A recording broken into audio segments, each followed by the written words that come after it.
Hello, everybody, and welcome to the Blue Thunder Pod AEW edition. I'm your host, Billy Sullivan. With me this week, my dad's favorite podcast host, and she's sure going to be shocked when she finds out who Taz's son is, Aaron Winkler. Hey, everybody. My sister, by the way.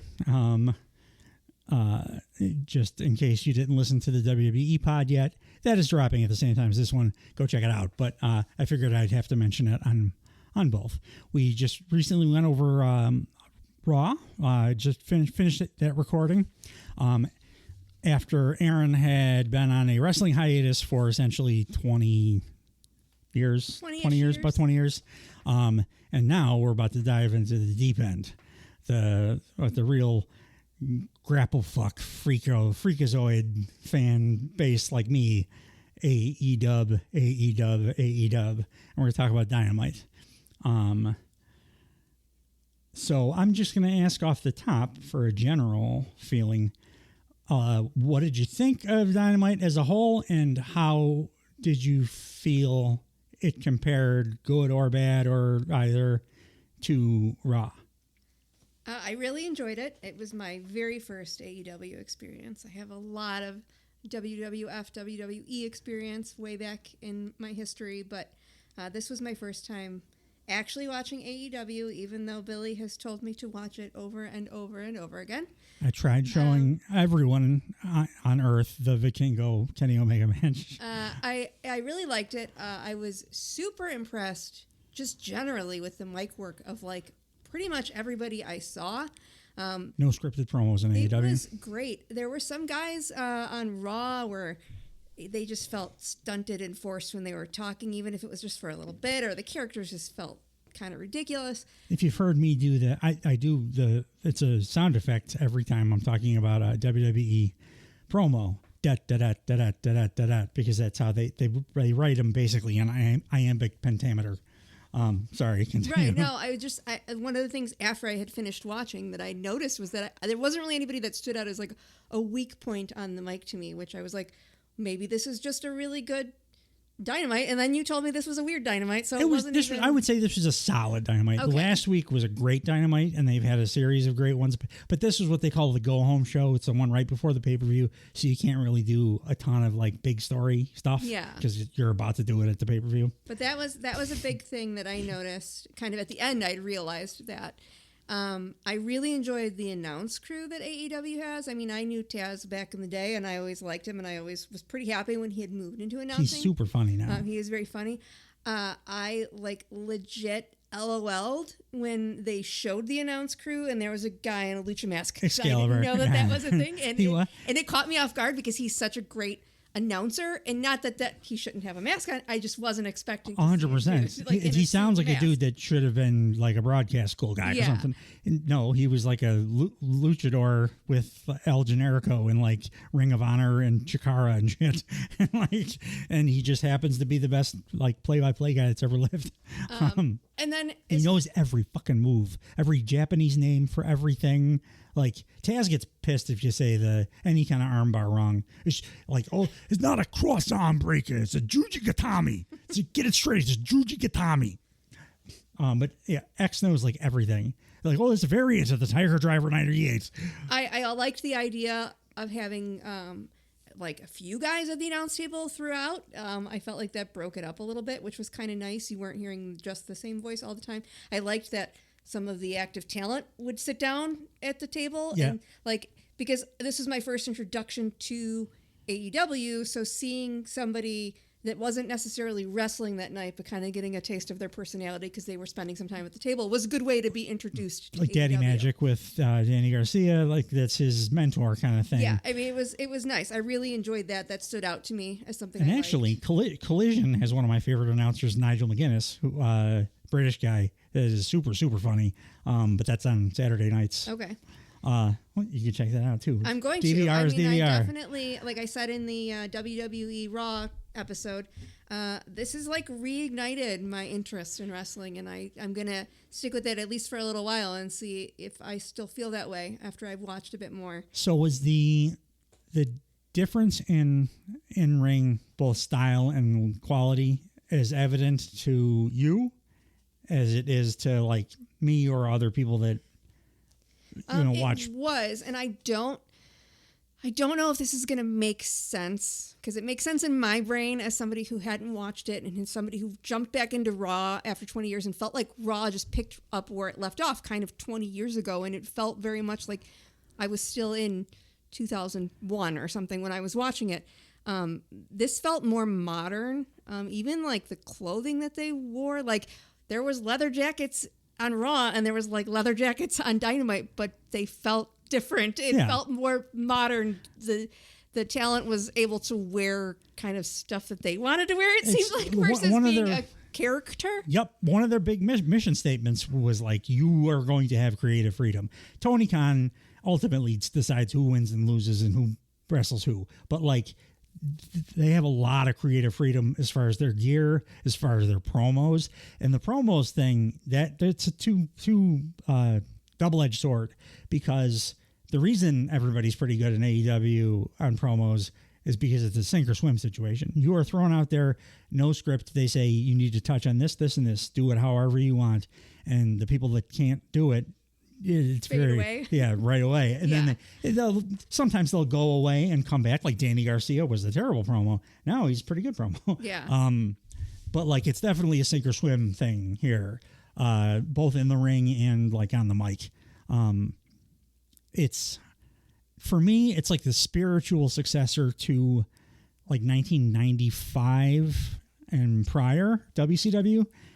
And ECW, like the mix of that and New Japan. That's what AEW is. Yeah, there was kind of an ECW vibe to me. We didn't actually talk about it. I did watch a little bit of ECW way back in the day, and so was familiar with some of that. And that kind of had the vibe. Maybe just because it's a smaller production. It's much more violent. Yeah, AEW is just much more violent. Right. They bleed. They've started bleeding again on WWE broadcasts occasionally, but they bleed on almost every show on AEW, and they do death matches. Hangman Page drank Swerve Strickland's blood at a pay-per-view. That pay-per-view. But yeah, like I always wonder, because it boggles my mind all the time, like the gigantic numbers that WWE does. And when you watch the shows back to back, to me, it's just like, I am enjoying current WWE much more than I had for the last 20 years. I think that like one show is just very exciting and the other one is kind of boring for stretches. And the kind of boring one, maybe this nostalgia thing is like even more powerful than I imagined, because like, they get like 3 million viewers. I think it is. Dynamite gets like 600, 700,000. I was expecting to not that I was expecting not to enjoy Raw, but I enjoyed it more than I thought. And I think it was literally like the nostalgia bomb of it. It is. Made me feel good watching it. It is objectively better now than it was 2 years ago, with Triple H at the helm, at least for now, until they find out that he was in the room too. But it's improved to the point where it's not unwatchable. They still do a bunch of dumbass shit, like have a tag team that hasn't won a match in a year get a tag title match. Nothing makes sense. There's no rules, so that they don't have to follow any rules. They don't have a universe actually, Kevin Owens, he's like the Deadpool. That's my guy. He's the Deadpool of WWE. He's the only person that will call all of the bullshit out. If you say somebody's name in the ring on the mic, then they come out. And Kevin Owens is like, don't you watch the show? Don't you know? If you say the name, they're going to come out. And then we're going to have a match at the pay-per-view. I really want him to join AEW before he hangs it up. He came up with the Young Bucks, the guys that they're the EVPs here, the two bad smarmy guys, maybe the greatest tag team of all time. They were a trio with Kevin the guys Owens that look like they would like hang out at like a hookah lounge to pick up 18-year-olds. 100%, and that's exactly the character they're going for. All right, well, good. Yeah, their suits were a little too tight. Yep. Yeah. They're literally EVPs. I think I noted them as the douche twins. That's perfect. Yeah, they were the Young Bucks. They are actually executive vice presidents, because they, along with Kenny Omega, Cody Rhodes at the time, Hangman Page and Tony Khan were the people that started the company. Oh, okay. Like they all started together. They have only very recently started using the EVP thing on screen and doing the call us by our Christian names, Matthew and Nicholas Jackson. Their names are not Jackson, by the way. But like Nicholas does he's like the super mean boss, like the bad cop. And Matthew is like the kind of boss that I hated more than any other boss that I ever had in my life. The disingenuous want to be your buddy.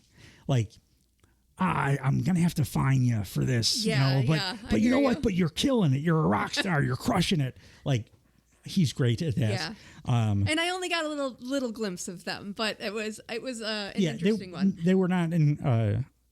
That was a drawback for this show because that's the Elite is that group. Okada, Kazuchika Okada is the other guy that's with them, the blonde Japanese guy who just calls everybody bitch. So he was the biggest star in Japan for 10 straight years. He was Hulk Hogan in Japan. He had the greatest consensus, generally believed to be the greatest wrestling match of all time with Kenny Omega when in New Japan. And he just signed for $1 zillion to come to America. And it was a big hit to New Japan because it was like losing Hulk Hogan or whatever. But he's been a joy. And how long has he been in AEW? A few months. Oh, okay. First match was a 5-star match. Same with Will Ospreay, who also came over from New Japan. Oh, wow. First 2 matches were 5-star matches. I'm at a crossroads as to who my favorite wrestler is right now because I got MJF and I got Will Ospreay and I got Mark Briscoe too. And I didn't think anybody would be able to unseat MJF, but bruv, Will bloody Ospreay is something else. Can I tell you also probably my biggest takeaway of like what is AEW as somebody who'd never watched it? Does everybody have a goddamn belt in AEW? There are way too many belts. It is a area of contention. Well, not contention because we agree actually every week. What happened was Tony Khan bought Ring of Honor after he already owned AEW because Ring of Honor was like going to go out of business and he's like nostalgic nerd. Okay. But he kept all those belts. And then he has people doing on both shows, and there's a zillion belts. They need to get rid of all the Ring of Honor belts. There were so many that I almost thought it was like a shtick or something.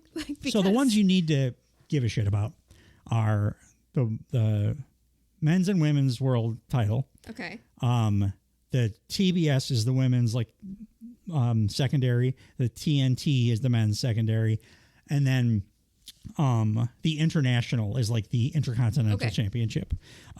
There's another one. The one that Okada carries is the Continental, but that's actually more of a prize that you get for winning a tournament that they do at one point of the year than like a regular belt. So it's really all you need to pay attention to is the tag belts, the heavyweight titles, men's and women's, and then like the secondary men's and women's belts, the TBS and TNT, and the Continental matter. Like everything else is just like whatever. Yeah, because I was watching and at one point I'm like, I think 90% of the people that have come out have had a belt. And like John Moxley, that's New Japan's. He went to Japan and won their title. Yeah. And he's carrying that thing around. Well, that was something else too that I'd heard. They'd mentioned something and it didn't really make sense to me because I have never watched this before. And so getting the New Japan and AEW stuff kind of sorted in my mind was a little bit of a difficulty. It's probably good I picked the most confusing possible week. Right. Like, because AEW can be pretty daunting and confusing for a newcomer, especially a newcomer that hasn't experienced like wrestling storytelling like in Japan. Because that's where this kind of storytelling and stuff was happening before. And Japan has a zillion belts and like they do everything different. So it can be kind of daunting. So it's probably good that like I started out it'll be like taking the donut off the bat next week when you watch Dynamite. So show started off with MJF with a decidedly like less promo time than usual for a specific reason, because Daniel Garcia and his handsome ass face came dancing down to the ring. he's the guy that Dave said every time he talks, and now I can't not hear it. He sounds like he's going to say hello to your mother for me. like Mark Wahlberg in Saturday Night Live. But it's Daniel Garcia's like hometown. He is like a wrestling savant. Okay. He's 25, I think. He's like almost as good as like Bryan Danielson level. He's absolutely incredible. But they keep doing stop-start pushes with him.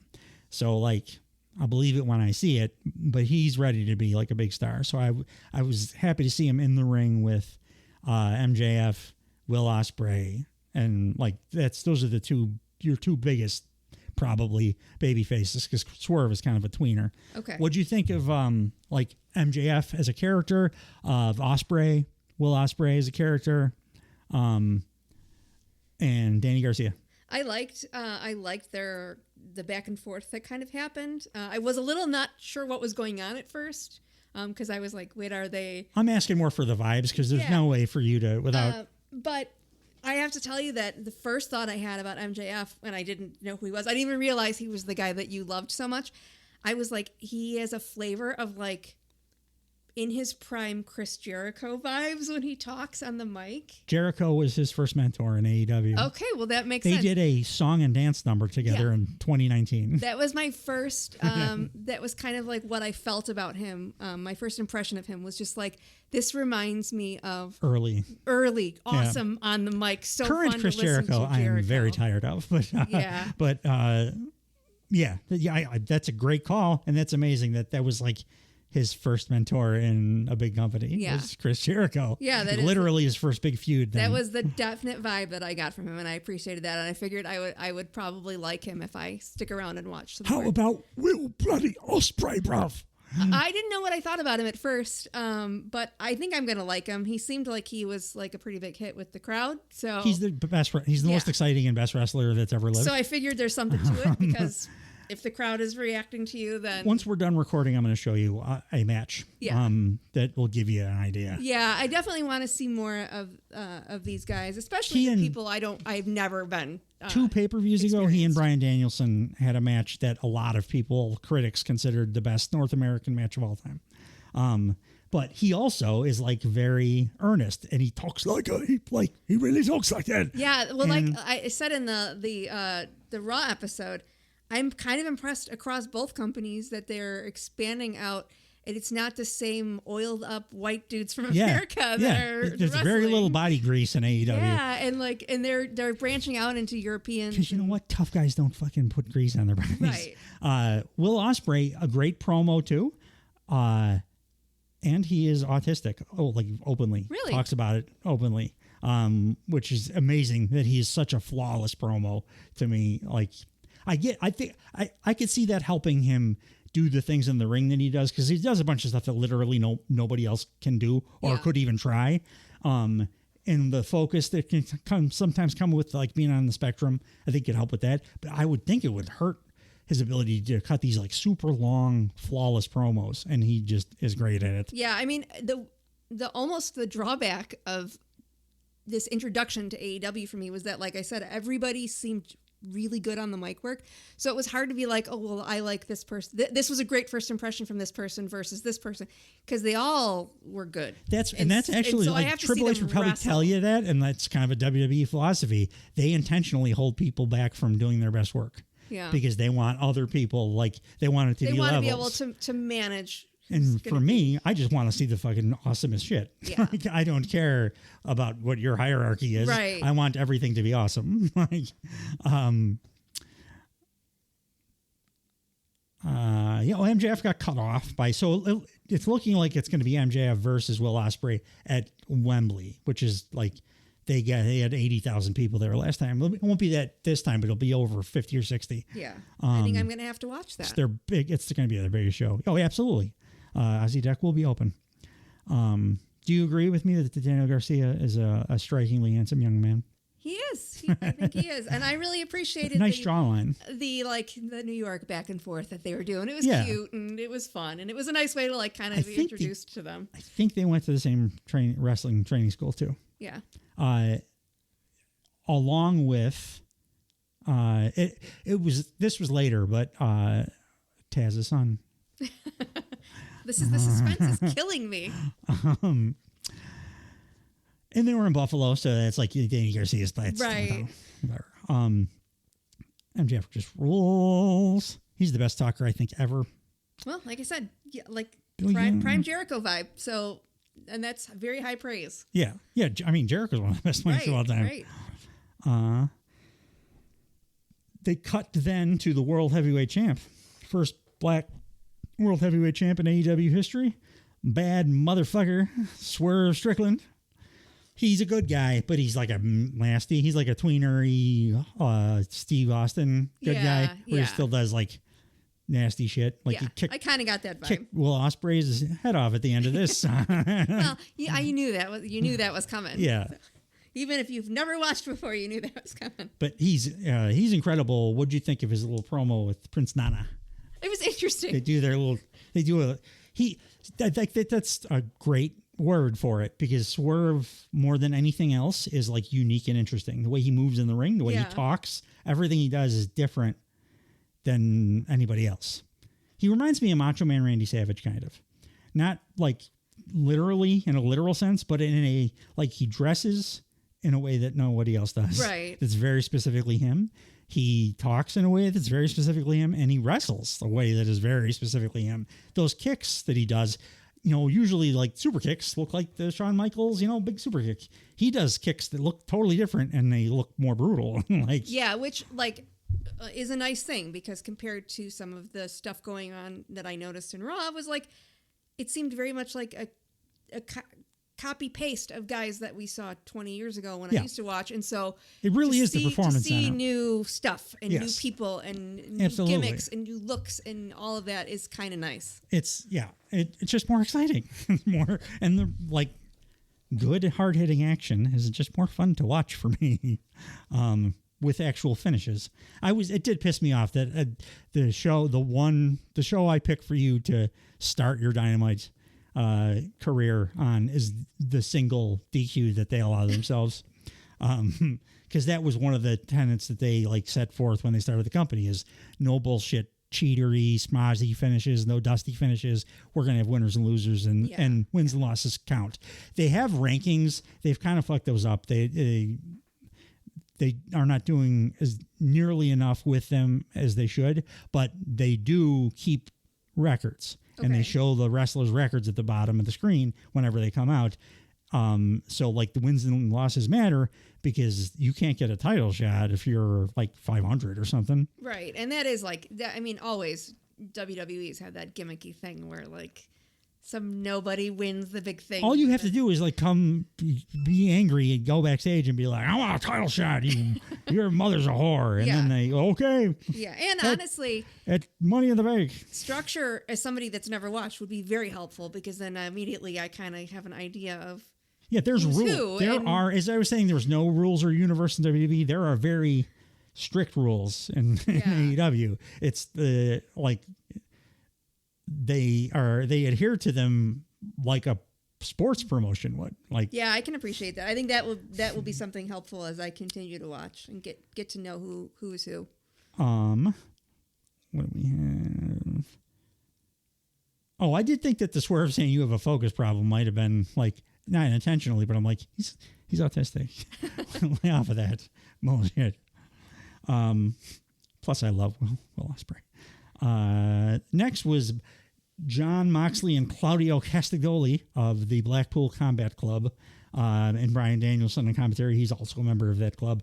John Moxley, you probably don't know him because you were not watching WWE at the time, but he was Dean Ambrose of The Shield. Okay. So he was Roman Reigns and Seth Rollins. There was those three. Okay. And Mox, Ambrose at the time, was the first big guy to leave. On the first AEW pay-per-view, he was the big surprise. Got it.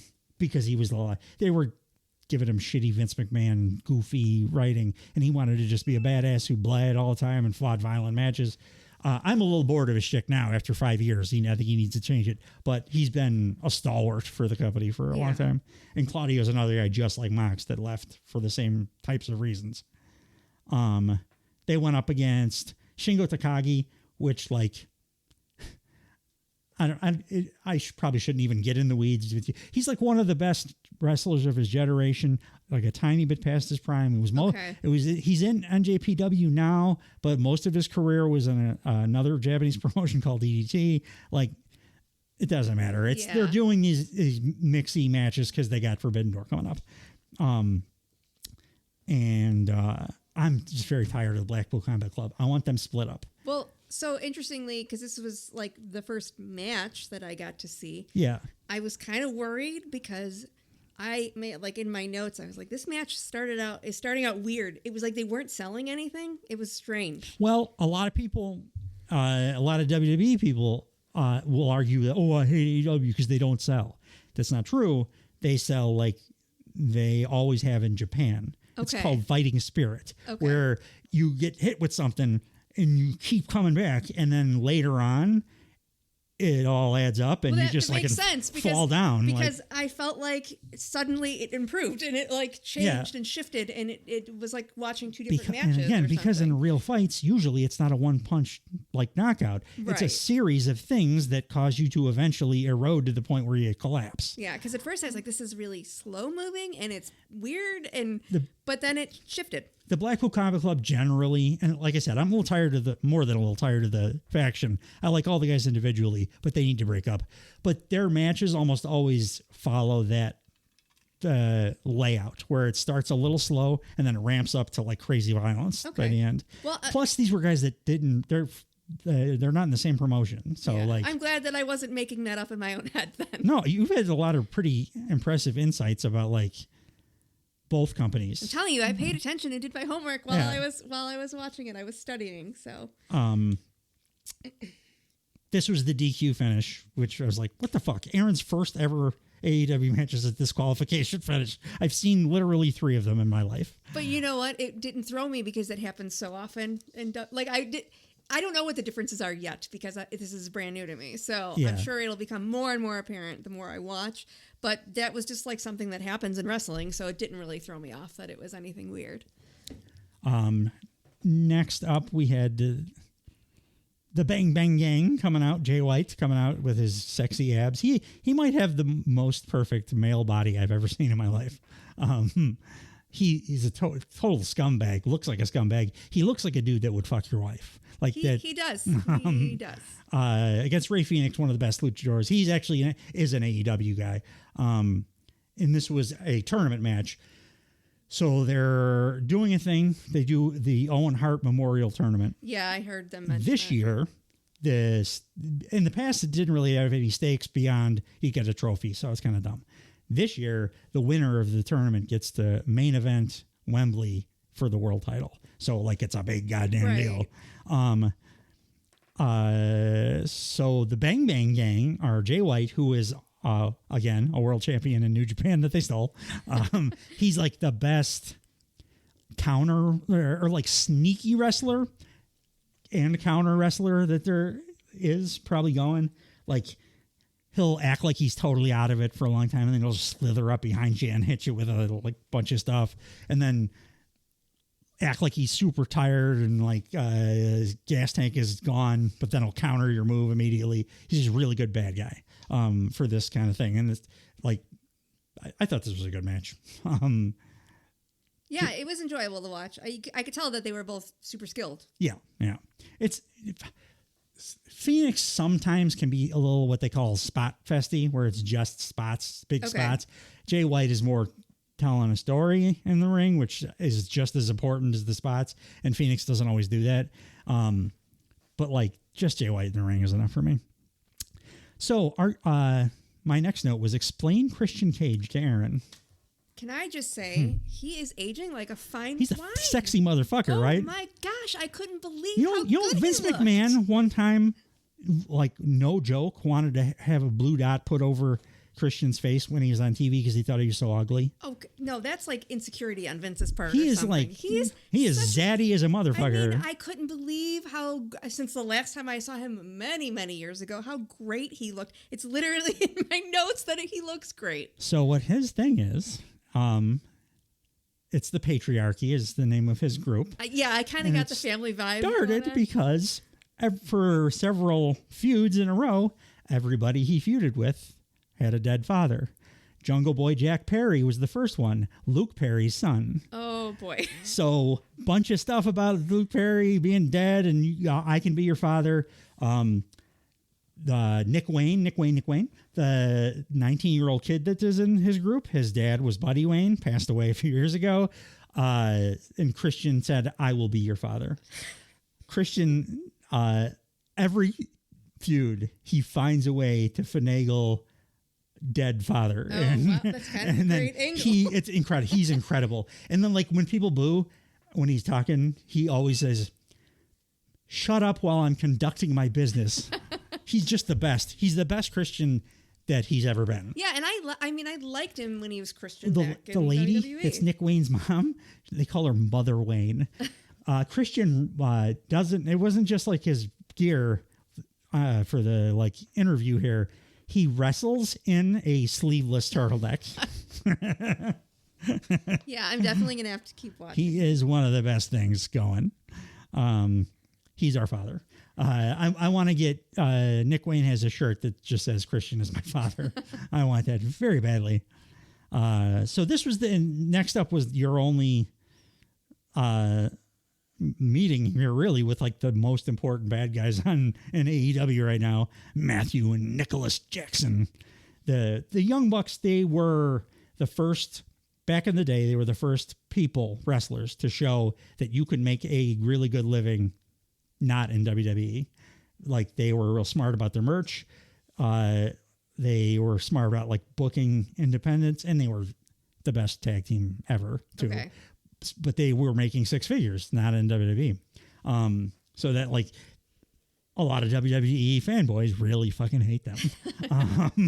They're the most loved and hated guys in wrestling. Both. Absolutely. WWE fans can't stand them. Mostly because they brought competition to their beloved. Yeah. And it's all tribalism nonsense. But the Young Bucks are undeniable, like, talents. I already talked to you about Matthews, the disingenuous, you're a rock star. Keep killing it. Yeah. Renee, one thing, if you could just smile a little bit more, that'd be great. They have very tight suits on. Yeah. They have different, was great. They have different honestly. Facial hair every show. Oh, do they? Yeah. Oh, that's funny too. Their look told you who they were. It's immediately. Perfect. They come out to the Succession theme. Yeah. What'd you think of the Acclaimed? Oh, that was they came out, and in my head, I thought, is that Billy Gunn? And then they said Scissor Me, and I was like, that's definitely Billy Gunn. The only thing I hate about Acclaimed is Billy Gunn, because he like politics his way into like he's 60-something years old. You know what? The interesting part, probably of the whole broadcast, he was the worst mic of the whole broadcast. Absolutely. He sucks. He sucks ass so bad. And like a few weeks ago, they had him murder Jay White, and I almost like quit watching wrestling. It pissed me off so bad. He like puts himself over. So yeah, his sons were Austin and Colton Gunn in the Bang Bang Gang. Okay. Oh, and Juice Robinson's the other one, the Stray Bullet. He's like my favorite one of them all. He's got the crazy curly hair. He's married to Tony Storm from a little bit later in the show. Oh, yeah. His whole thing is just being like a maniac, but he does it better than anybody I've ever seen. The Acclaimed, obviously the hip hop angle, and they were a tag team first. Luckily, they're going back to wrestling tag teams. They were doing trios with Billy Gunn. Fuck Billy Gunn. I thought my most difficult thing to explain to you was going to have to be Scissor Me Daddy Ass. But because you remember Billy Gunn, you probably could figure out. I? The chant started, because the Acclaimed always did the Scissor Me thing. Okay. And the chant started in Chicago, a show Dave was actually at, where the crowd just spontaneously started chanting, I might be biased. Scissor Me Daddy. Chicago crowds are pretty darn good at these things. It's not biased. It is like universally believed that Chicago, Philly, Texas, that's the American crowds. Yeah. The foreign whites they kind of have it on all of us, like because they sing songs all together and stuff. I'm sure it's amazing. But Chicago is generally the best American crowd. Yeah. So I'm sorry. So it started here. So yeah, just the chant. So then they made it a thing, and they got super over. Anthony Bowens, I think I sent you the clip of this. He's the openly gay wrestler. I love the fans of AEW because in WWE they still would be kind of homophobic, I'm sure. But the fact that they were like gleefully chanting "He's gay, he's gay." Yeah, that was one of the things you had showed me a while back when you were like, "You really need to start watching this." He's an inspirational figure. I mean, he like does stuff with his husband on TV and stuff. Like he's open. Yeah, talks about it all the time. Like especially Vince era WWE, that would have become. They might have done something with it just to make him humiliated in the bunch. 100%. They would have absolutely. That would have worked. They would have absolutely humiliated him. There's no doubt. He had a tryout for WWE. They didn't take him. This is the company that had a senior citizen woman give birth to a hand. Yes. So I'm sure they wouldn't have been gentle with that storyline. The hand being the son of future Hall of Famer Mark Henry. Max Caster also has had a long-running thing on Twitter with MJF where he's just hitting on him. And Max Caster, I'm almost positive, is straight. He might be bi, but like it's just nonstop. Like I want to give you shoulder rubs and stuff. Like, and MJF's like, fuck off, fuck the fuck off. So I really love those two together.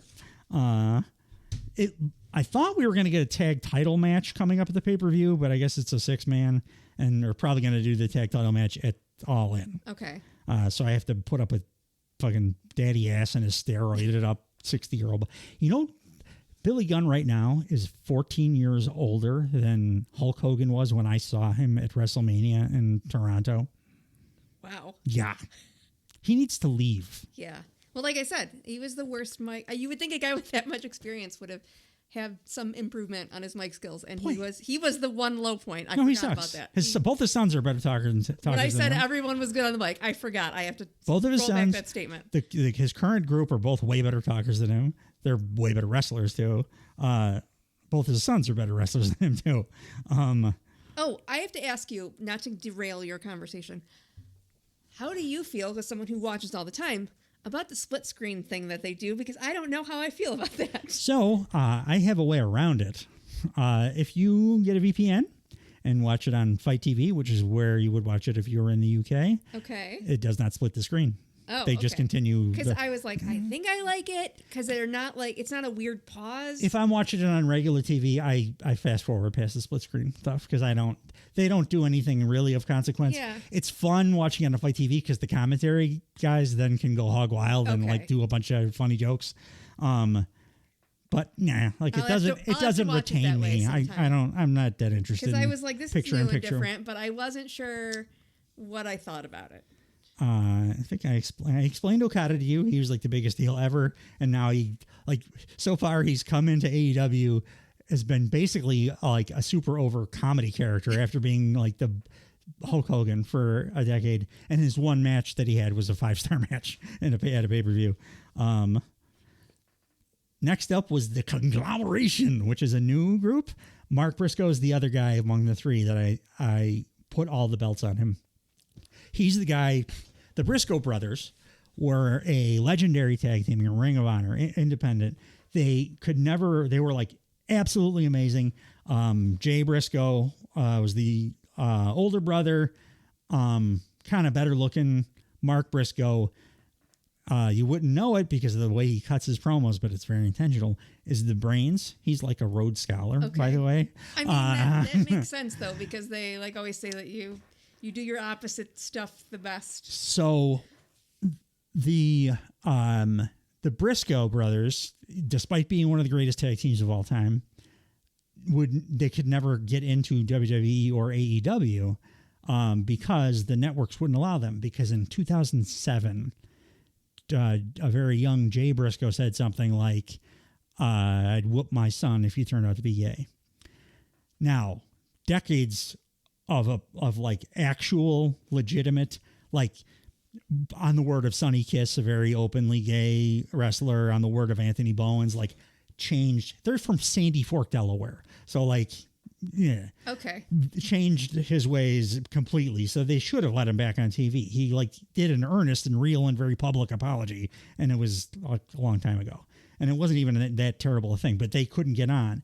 Then, unfortunately, 2 years ago, Jay Briscoe was driving his daughters to cheerleading practice, and a woman driving the other direction fell asleep at the wheel. Head-on collision. Jay died immediately. Looked like his daughters were paralyzed permanently, but in a moment that made me cry like a fucking baby, and it's hard not to cry just thinking about it. Mark Briscoe, like 6 months ago, came out on stage, and because now Mark Briscoe was able to go on AEW because the problem child's not there anymore, so now he gets to be on the main, TV show or whatever. Briscoe comes out to cut a promo, and he says about a year ago, my nieces and my brother was in a terrible accident, and we was told that my nieces was never going to be able to move they hands, let alone walk again. However, and the place just went fucking ballistic, and these like 12 and 11-year-old girl like walk out on stage. Mark Briscoe is Mick Foley. He's the most likable, like earnest. Then he'll be my favorite dude. He actually uses a Mick Foley move too, a bump that I wish he would stop because he's gonna kill himself like Mick. Yeah, that's my favorite thing about wrestling, like old wrestling guys. Mick is like super fucked up. His body's super fucked up, but amazingly, he has 100% of his brain. Right. And he's very happy. He's constantly tweeting about Rhea Ripley and wrestling and stuff. He's awesome. I would be so devastated if the CTE thing happened to him. He can't walk or whatever. He's special place in my heart. He's just happy. He's a happy man, and he's like done it all. He was like I've gone back now and watched Cactus Jack stuff. Yep. Because of the Turnbuckle Time Machine, and that was brutal matches. Right? And then one of the greatest promos of all time, and he's legit nice guy. And that's exactly what Mark Briscoe is too. Okay. They made him the Ring of Honor champion. Fuck that. Get rid of that belt. I want him one of the belts. I'm realizing though, many of my favorite wrestlers were not on this card. Darby Allin is still kind of hurt. Do you know who Darby Allin is? I don't. So he is a very unconventional, skateboarder, very skinny, skateboardy kind of dude. Paints his face half black. He tag teamed with Sting until Sting just did his awesome retirement match, tagging with Darby. Darby is like the biggest daredevil in the world. He was supposed to climb Mount Everest. He was going to leave for 6 months to go climb Everest. Wow. But he broke his foot. So he put that on hold. And then with the broken foot, he was skateboarding, pushed the guy that designed the black flag logo for the band out of the way and got hit by a bus. And then posted a picture of himself with Tim Robinson from I Think You Should Leave? Yeah. At a party, and his broken nose and shit. Then he returned for a one-off match, a super hardcore match called Anarchy in the Arena last month, with a badly broken nose, a still broken ankle. He used a flamethrower to light Luke Perry's son on fire. And then a sentence I never thought I would hear. He was hung upside down in the middle of the ring by his broken ankle, and the Young Bucks with tacks on the bottoms of they have their own Reebok pumps line of sneakers now. Real tacks kicked him in his broken nose, and it wasn't like a fake thing, because immediately after, Darby Allin Instagrammed a selfie of 1 million holes and bruises in his already broken, destroyed nose. And then the thing I really love about him is, beyond all that, he is one of the most sound technical, in-ring technicians that exists. Really? And that doesn't happen, where the Daredevil guy is also an incredible technician, to the level almost of the second to last match from this show that I'm sure you know that I like had a boner for the whole time. Still to this day, one of my favorite MJF matches was Darby Allin. So that's a guy I'm excited for you to meet. Yeah, he sounds like someone I would appreciate. My biggest issue with AEW still is they have such a stacked fucking women's roster of incredible wrestlers. They need to put more than a match and a segment on Dynamite. They put a bunch on Collision, but nobody watches Collision. Put a bunch on Rampage, nobody watches. They only ever give like usually one of the very top, like Tony Storm, the champ, or Mercedes, a match, and then they get like or Willow, and then they get like a segment. They need to start evening it out because the women's roster is as talented as the men's at this point. Yeah. Some of them hit harder too. Like it's unbelievable. I mean, again, like the women's stuff is so different from what I remember, so it's really fun to watch. And I didn't get to see too much now that you mention it during this episode. Because there wasn't very much. Yeah. There was the Mina Shirakawa thing. That's a big angle they're going into the pay-per-view with, and that's a good story. And I like Toni Storm. I did. It's cool that she has a character. I loved her character. I really loved that whole You know thing. What you'll love more? She's married to Juice Robinson, by the way. The guy with the crazy hair. When she's on commentary or doing promos, she's fucking super filthy. Really? She talks about punching her opponents in the box, pulling them around the ring by their labia. She just called herself the everyone wants a shot at this wide load that holds the gold. She's a fucking unbelievable promo. Yeah, I liked the little bit of her character and everything that I saw. She said she was going for a Nuru massage after, which are not even legal in America. But back to the conglomeration. So this is the third week in a row we've had this. They're just kind of put together, like haphazardly. Now it seems like they're kind of forming a thing. Kyle O'Reilly, the guy that then tried to cut the Briscoe promo. Yeah. He's not like that at all. Like he's a very soft-spoken kind of dude. He's like a MMA guy. He's very, very likable. Awesome wrestler. But like that was super out of character, so it popped the shit out of me. Okay. Him doing a Mark Briscoe. Go listen to the AEW Blue Thunder pod 2 pods ago. I do the word for word first conglomeration Mark Briscoe promo, which was I think my favorite promo of the year. Okay. It broke everybody. You know what corpsing is in wrestling? No. It's usually a laugh, break character. Oh, okay. He got Bill Hatering? The most difficult people to... Renee Paquette is John Moxley's wife, is the best interviewer. Like, she's super pro. Got her to break. Okay. Kyle O'Reilly just stopped acting altogether and was like, Yeah. And then last week he was like, I will follow this man anywhere. And like him doing this Briscoe kind of promo just really was endearing to me. Plus, Kyle O'Reilly looks like a dude that you would see at the Southside Irish Parade. He does. But it sounds like you like Mark Briscoe.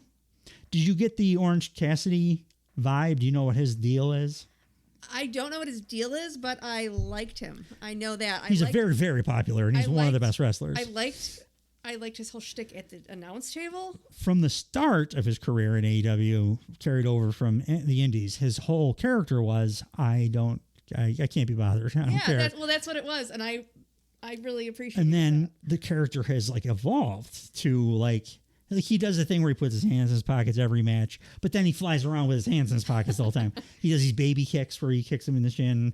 But then last year or a year and a half ago, he won the international title and went on this run where he was defending it on TV every single week and getting like the shit kicked out of him.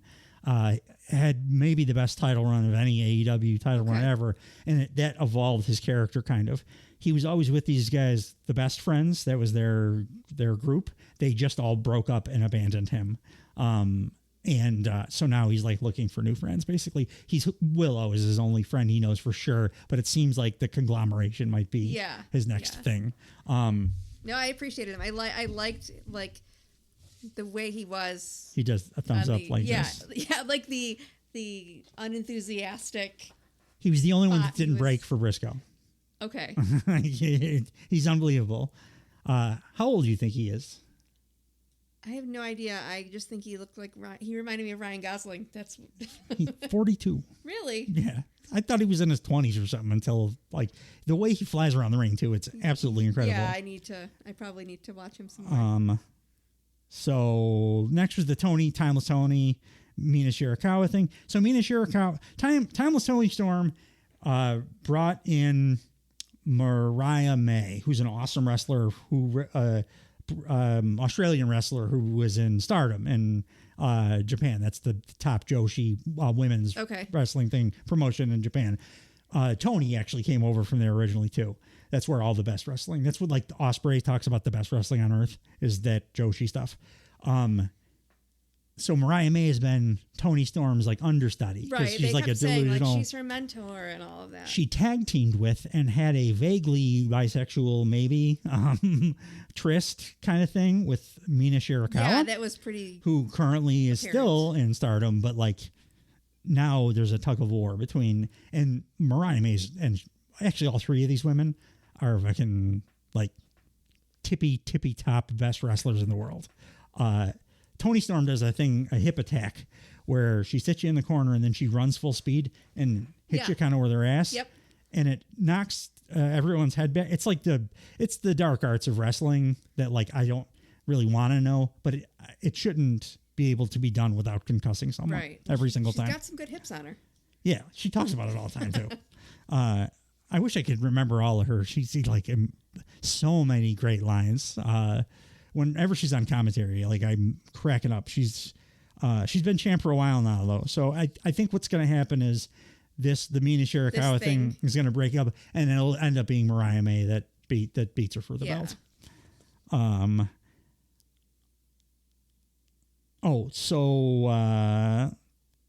The Outcasts came out, which is Saraya. She was a WWE. Paige was her name. She was actually a precursor to the Four Horsewomen. It was her and AJ Lee were kind of the first two. Okay. She got a bad neck injury. WWE wouldn't clear her to wrestle. She got a bunch of other doctors to clear her, so then she went and signed with AEW. She's been slowly getting back to where, because she was super awesome at one point. She's always been awesome on the mic, but now she's getting back to in ring where she's like very, very good.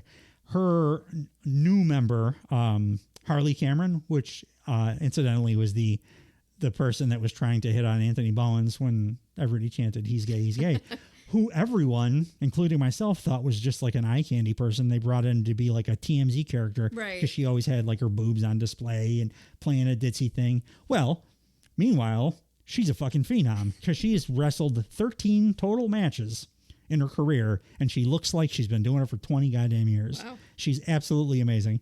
I like that addition too, because I like all those women. I wish they didn't have to stick them all together and spread it out, do some more stuff. Mercedes Moné, Sasha Banks, like my favorite. I know. Of all time. I was hoping I was actually going to see her wrestle. Yeah, well, she did. The thing, everybody bitched for a long time because after her debut, she didn't wrestle for like 2 months or something. But then she had a banger on the pay-per-view and then 2 TV matches. And they try to rotate an AEW, like give people time off TV because they understand that it's the little bumps that cause CTE. Right. Meanwhile, WWE still travels 5 days a week. So like, yeah, you're at much greater risk of like compound fracturing your tibia in AEW, but you're at a much greater risk of not knowing your kids' names if you wrestle for WWE. Stephanie Vaquer, that's another Forbidden Door opponent. She's awesome. I've seen her wrestle before, and she's just like a badass. That's going to be a great match because Mercedes Moné is she's real good with like what they call a strong base because she's thin. She's very little. Yeah. And she bumps like a fucking dragonfly hitting your windshield. And she just splats herself. It looks incredible every time. So whenever she wrestles somebody big, it's like, oh my God, you killed her. So that's my favorite kind of match. Did you ever see her wrestle? No, because I really wasn't watching at all when she was at her height. I get weepy. That's the only match I've ever showed Victoria. Was that one? Yeah. And I mean, but like, even though I was removed from wrestling, I knew who she was because that's how much everybody talked about her. So next, she was one of the Four Horsemen and the first one to leave. The Learning Tree with Chris Jericho. Yeah. So what this was is everybody was like chanting at him to retire for real. So he's trying to like lean into it and make it a character. Okay. But unfortunately, the fucking Bucks are doing that already and better. The two guys he has with him, the Bad Apple and Big Bill is the other guy he just calls Redwood. They're wonderful. But Jericho needs to go away for a while because it's the worst part of Dynamite every week when he is on. He has been pretty good at like reimagining his character in the past and changing things, but like there was just like some allegations by a female wrestler from WWE that he may have been a little inappropriate, and that coincided with people being very tired of his like actual shtick. So he really should have taken like a 3 or 4 month break. I mean, nothing was substantiated or like officially charged or whatever. It was like vague Twitter stuff, but it was not a good look. And then also people were tired of him. And I don't think that this is working. Yeah, I mean, I loved Chris Jericho back in the day. I loved Chris Jericho in 2021. And well, I wasn't around. But it was like kind of a sad vibe when he came out. That was just what I felt, and it was like, oh, I feel sad too. He's like the dog that you need to just let it lay down. So, what were your thoughts on the three people that they're going to be matching up with? Samoa Joe. Oh, I really liked Samoa Joe. Samoa Joe is one of the greatest wrestlers that's ever lived. Okay, because I really, really liked him. And I don't know anything about him. He was a Ring of Honor independent guy for forever. One of CM Punk's biggest rivals. Went to TNA and like stayed there for forever too. Only had a short time in WWE. He was the most recent heavyweight champ before Swerve. Oh, okay. He fucking rules. He's one of the best talkers ever lived. He's a badass. His matches are great.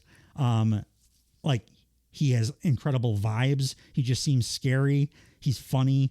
I love him. Yeah, when I saw him, and maybe this reflects poorly on me, my expectation was like not to be super thrilled. And then I really enjoyed him. The little bit I got of him, I was like... So Shibata, the Japanese guy, is a dude that was New Japan's top guy like 10 years ago. Then he suffered a brain injury so bad that they thought he was going to be a vegetable. He had like emergency brain surgery to relieve pressure, thought he was never going to wrestle again, somehow made a return, and AEW signed him like 2 years ago. So he's an absolute killer in the ring, but he's got that funny gimmick where I don't know if he did it on this show, but he has a speak and spell thing where no, I don't think so. It's like a lady's voice going, oh, there's no crying in wrestling. Maybe there was a thing. He kept doing stuff like with Renee. Like, there was a thing. I like the flowers on your blouse. They're fun. They did. Yeah, he did at one he's a point killer. Say something to Jericho with it. And then the third member, the cold-hearted handsome devil, Hook, is Hook because he's from the Red Hook section of Brooklyn, where Taz is from. Well, there you go. Taz's son, that little handsome guy. Oh, hey, are we sure it's Taz's son? Did we do an ancestry DNA test? We're sure because he can suplex a motherfucker that outweighs him by like 4 times. But yeah, like a anime attractive lacrosse guy. Joe and Hook had a great give and take the previous week. As they were walking down the hall about to attack some jobbers, Joe was like, all right, now explain to me, because Hook played lacrosse in college. He's like, what is lacrosse? Is this some bullshit that like you kids just invented now? Some newfangled game or what? Because Joe is my age, and Hook is like 22. And Hook's like, nah, man, it's like the oldest sport in North American history. And Joe's like, so you're telling me a sport that's a combination of soccer and hockey is older than both? That don't make no sense. I love that trio together, and I think it's going to do wonders for Hook. because he still has some stuff to work on. He's great at some stuff, but his striking is not so awesome. He's got a great look, obviously, and he's like got the vibes. Yeah. And he can talk because Taz is his dad. The next match was Zack Sabre Jr., who I fucking love. He's an NJPW guy. He talks like he was pulled directly out of Guy Ritchie early Lock, Stock, or Snatch. He's wrestling Orange Cassidy at the pay-per-view, and he keeps calling him Orange Bollocks. Hello, Orange Bollocks. He is I think the best technical wrestler that's ever lived. Zack Sabre Jr., and also a handsome man. He's the one with the blonde hair. He was, yeah. Wrestling Kyle O'Reilly, the guy that I loved. So this match was like everything I asked for in a professional wrestling match. It was like everything looked real, made sense. Every counter was like into another counter, and then like they had each other scouted, so they would go for a strike, but they would turn into like a Juji Gatami or an armbar or a leg bar, and it's so difficult to do that because you do have to lay your match out like to some degree. You can't just call the whole thing in the match. Some wrestlers do call the match like just on the fly. Yeah. Usually not really good ones, but like I don't know how like Zack Sabre can lay out an 18-part sequence, like where it's 18 different pinning combinations, and like how his opponent can remember it either. Like it's magical to me. And I love Zack Sabre, and that match is going to be insane. What did you think of this is the for the freaks, the most for the freaks match like of the week, more than any match in the last couple weeks, I would say. Like I could see where people that aren't like really into the graps, into wrestling, would be like, oh no, I'd rather have a bombastic personality or something. No. This like gives me a boner. I really enjoyed it. And it's one of the things that makes me want to keep watching is that these guys are just enjoyable to watch even without knowing yet who they are. Yeah. You know what I mean? Like they like WWE slaps you in the face with who everyone is. Yeah, because they think you're stupid. Right. That's the primary reason I don't like WWE. So this it all goes back to we think you're dumb, so we have to have Rhea Ripley cut a promo, go to commercial break, and then after the commercial break, show a replay of the promo she just cut. And so this was like, I don't know these people yet, but I'm super interested in finding out who they are and what they're like. And just, hello, Orange Bollocks. Yeah. Tells you a whole hell of a lot about that dude. And the way he comes out with his popped collar and the like LP thing playing on his Tron. I mean, like Orange Cassidy or Kyle O'Reilly even. Like, he doesn't have a whole ton of like distinguishing things, but like, I think you can kind of get a feel for the guy. Yeah. Just from the little stuff that you got there. The main, I should do my thing. Next up came the main event of the evening, which was a Swerve and Ospreay, their opponents. I didn't like this that much. AEW does not usually do we'll put the two like together. Can they coexist? Right. It doesn't really happen. Where it's so telegraphed, you knew exactly. It's against the Gates of Agony. So like they're gonna fucking beat those guys. Yeah. I mean, I think they could have gotten, if the match was good, because Swerve and Ospreay are in it. But like, and Gates of Agony are good in the ring too. But like, I think they could have gotten to that end, which they wanted.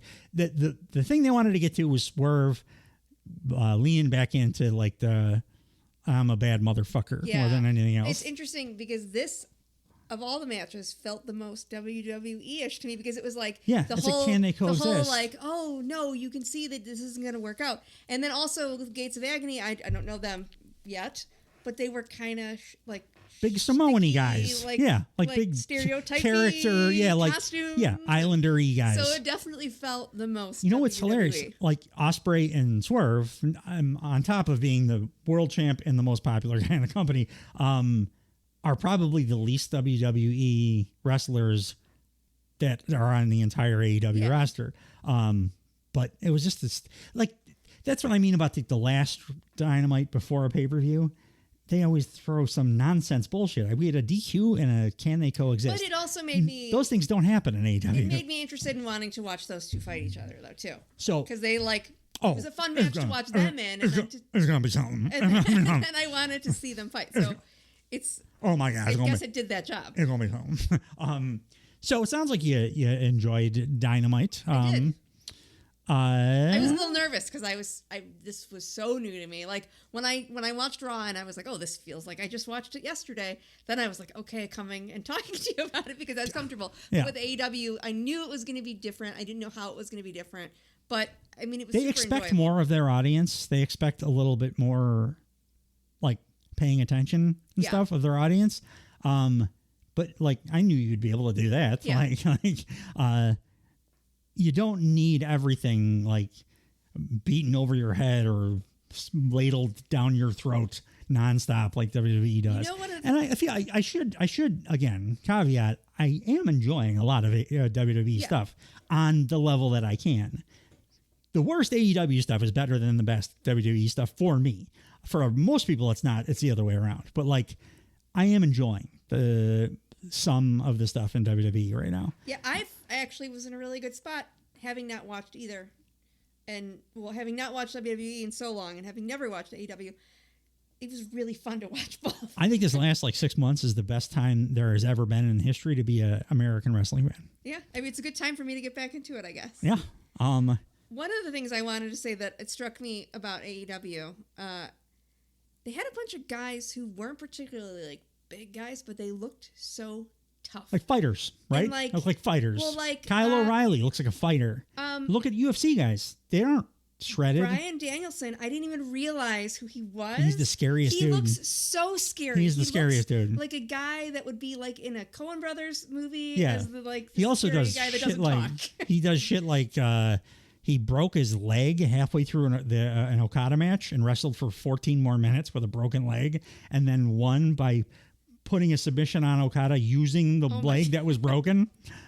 Yeah, I was just struck by that. I was like, he's probably going to eventually do the booking, I think, for Tony Khan. Tony Khan has said many times, Bryan Danielson is the best mind in all of wrestling. A lot of people think he's the best wrestler of all time, and he loves that part of it too, like doing the stories and stuff. I know for years and years and years that Vince had a look he liked in his wrestlers, and that was the look that I was used to. And so watching these guys who look different is fun. That's a good. It's fortuitous. That means lucky. That you would mention that. Do you know the Daniel Bryan WWE story? I don't. So he was an indie wrestler, the best indie wrestler in the world for a long time. Nigel McGuinness, the guy that commentates on Collision, they had an incredible series of matches, which I think they're going to. Nigel's been retired for a while, but now he's like getting back into shape and he just constantly talks shit about Danielson. I think they're going to have a rematch, which is incredible. But after his indie run, Bryan Danielson joined NXT before it was NXT, when it was still like a reality show, and The Miz was his coach. So The Miz is coaching the guy who hasn't gotten better. Maybe the years. best wrestler on earth.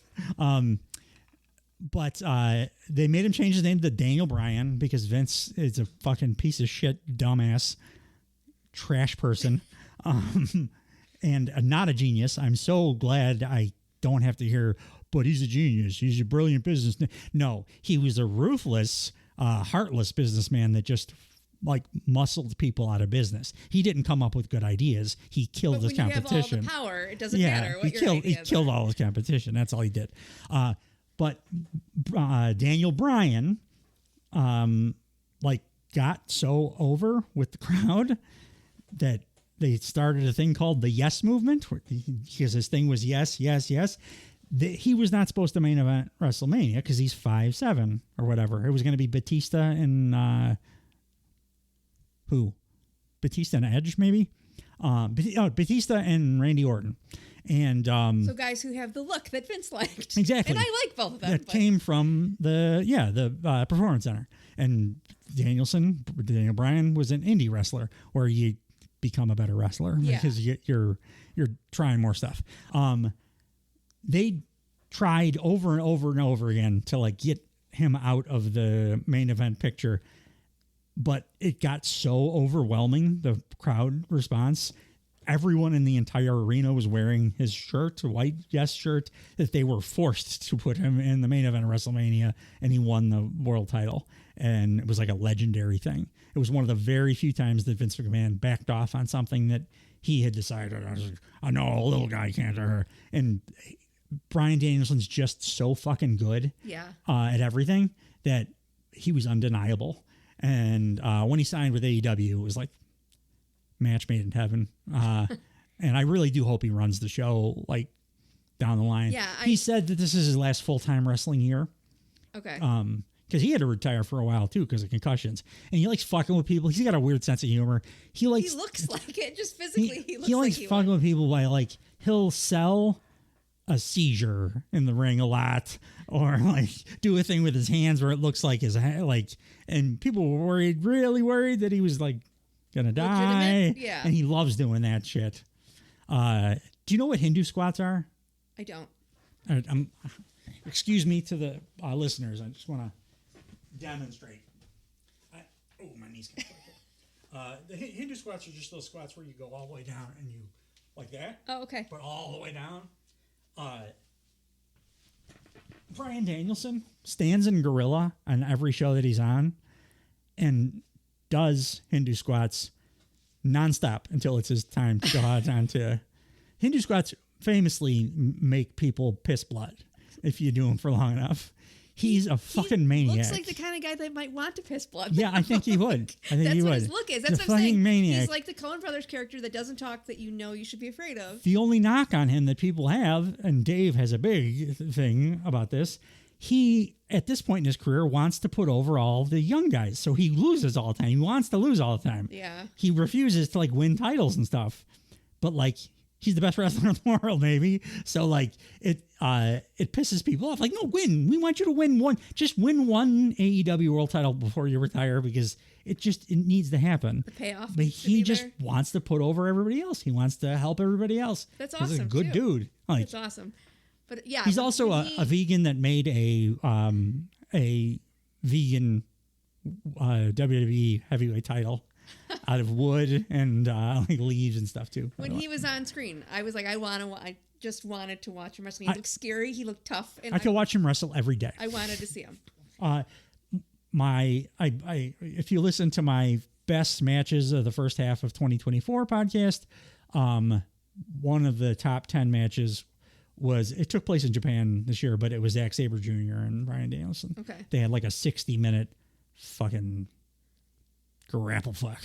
This is incredible. All right. So I think that'll do it for Aaron Winkler's reintroduction into the wonderful world of professional wrestling, the greatest art form ever invented by humankind. And I think I might be hooked for now, so I'm going to keep checking it out. I would be happy to have you back next week, too, especially since my scheduled guest is always kind of up in the air. I wouldn't mind having you both on together, actually, if you're interested. You don't have to. I could always do a solo one next week too. No, I would be happy to. I'm a mom in the suburbs, so I have no life. So I'm more than happy to. Okay. Come and chat again. If you don't mind, sitting around a little bit longer after the pod ends, I just want to show you a couple things. Yeah, absolutely. And it will probably further flavor your interest in pro wrestling, particularly in outside of WWE. There's a lot of good wrestling out there, you know. If you guys have not already, go check out the WWE iteration of this podcast. It drops at the same time as this one. Socials, you can get us at Twitter at Blue Thunder Pod, YouTube the Blue Thunder Pod, Instagram Blue Thunder Pod, TikTok Blue Thunder Pod, or mail us directly at mail@bluethunderpod.com. Thanks for joining us as always, and hope to see you next week. Bye, guys.